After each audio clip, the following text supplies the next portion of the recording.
Okay, so into yesterday's video, 7-2 day 2, you were introduced to this idea of radians. I will say that a lot of time was spent trying to understand exactly what a radian is. Hopefully you didn't get lost within that, because that was just trying to give you background. What you will need to be able to do is you will need to be able to convert between degrees and radians, and then you will also need to be able to find where different radian measures land within the unit circle. So those are the two key takeaways that you need to be able to do from what you saw last night. So we're actually going to review them in reverse order of how they were introduced. We're going to start by converting the following angle measures. So we're going to convert from degrees to radians and radians to degrees. Now, the big thing that you learned in the video is that pi radians equals 180 degrees. And we'll look at the whole unit circle when we get into finding where they land. Okay, so one option, if they ask where a certain amount of radians is on the unit circle or which quadrant it falls in, you could always convert it. And we use this ratio. Now, the way Mr. Minowitz talked about doing these is you can do proportions. Okay, so you could take 75 degrees in the first one, divided by 180 degrees. So you always put the part over the whole equals the part that you're looking for, which I need to find radians, over the pi. Okay, so you're always allowed to set this up as a proportion. And I do like his theory that when you do this, then you don't have to memorize. All you need to memorize is that pi radians is 180, which you will know without thinking by the end of this. And anytime we have a fraction equal to a fraction, we can cross multiply. It gives us r times 180 equals 75 pi. And then we divide by 180.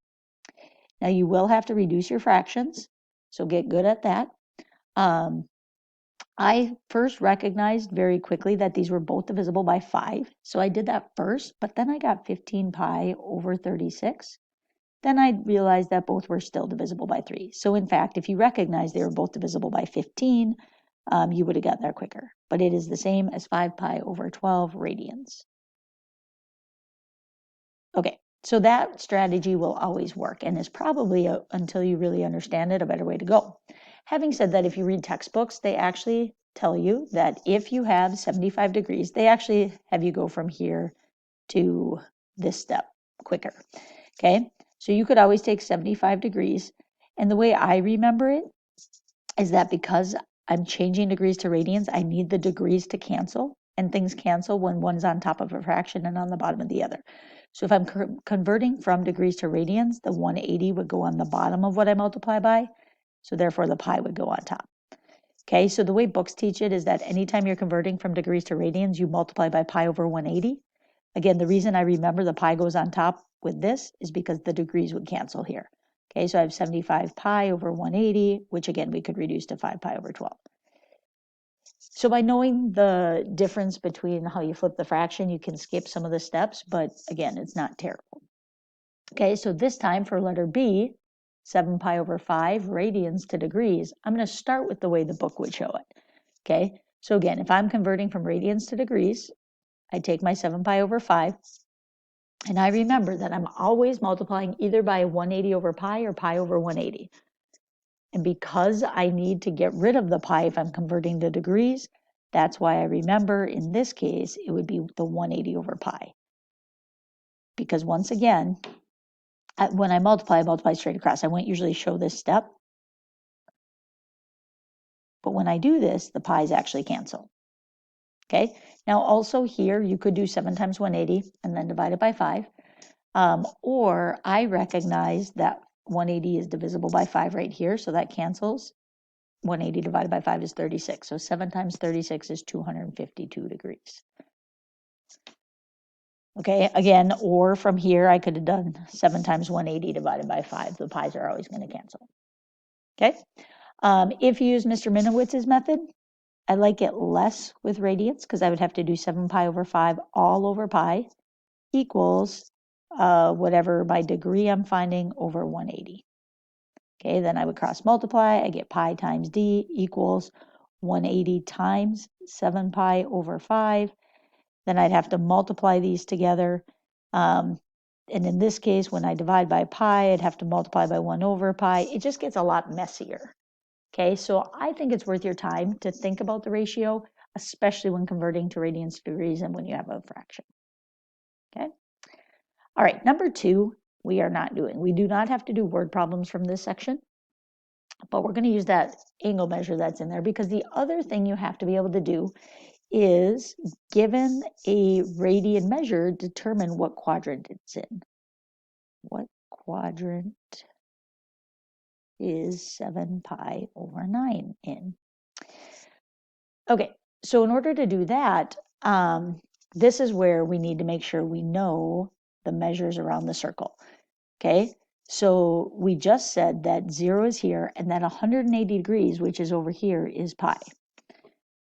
Okay, well, if I cut that in half, that means 90 degrees up here would be pi over 2. Halfway between pi and 0, or the original, would be 1.5 pi, right? I go 1.5 times, but we don't write it as 1.5, we write it as 3 pi over 2. And then finally, if I make it all the way back around, it's 2 pi. Okay, so you're really going to want to get to know that those are the axes radians measures, so that as we continue to work with radians, you get more and more comfortable about where things fall.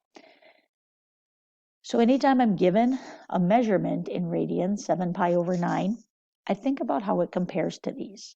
Now, as soon as it's fractions, I always then go to pi, because that's the easiest one. So 7 pi over 9 would be 9 pi over 9. So I use that as my starting point, and I know 7 pi over 9 is less than that.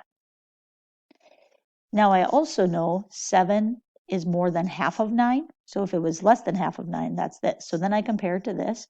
7 is more than half of 9. Therefore, it falls somewhere here in quadrant 2. Oh, we don't usually write the 2. We usually write it like this. Okay, so the answer to this is quadrant 2. So that's the only other thing you're going to have to be able to do, is identify where these are. Okay.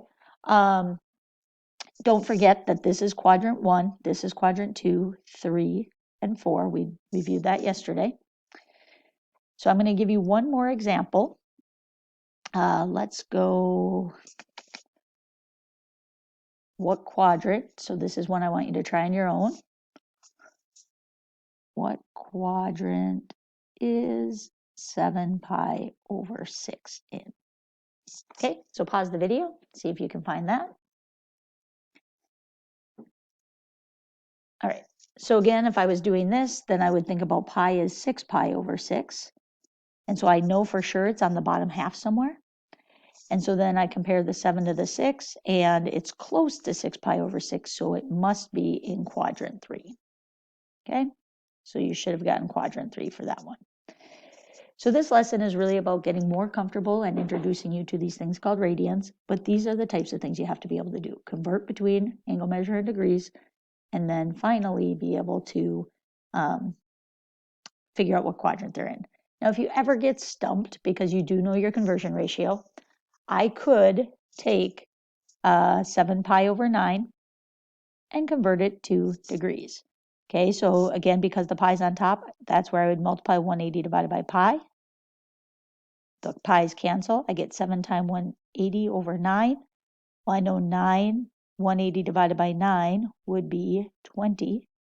So it's actually 140 degrees, which again, I know this is 180. So yes, that is the same as 140 degrees. So you could, in theory, convert to degrees, but I actually recommend you continuing to learn how these radians work, because it'll become important, because we're going to learn our unit circle moving forward, both with degrees and radians. Okay, so if you can find things in radians and figure out what quadrant they're in and convert from radians to degrees and degrees to radians, you're all set for tonight's homework. Okay, so now I need you to go work on your 7-2 day 2 Pearson practice. Once again, you should have no problem completing it by the end of the hour. Remember, both 7-2 day 1 and 7-2 day 2 are due on Monday morning. Okay, so 7-2 day 2 Pearson practice, as well as actually your 7-1 day 2, because you did that on Wednesday. And then don't forget to watch the 7-3 video before Monday. 7-3 video is a doozy. It's about 30 minutes, so make sure you watch it, because there's a lot in it. We do 7-3 in just one day. That's why it's a little bit longer. Okay, so I would get started watching that as well. Thanks, and I will see you all on Monday. Oops.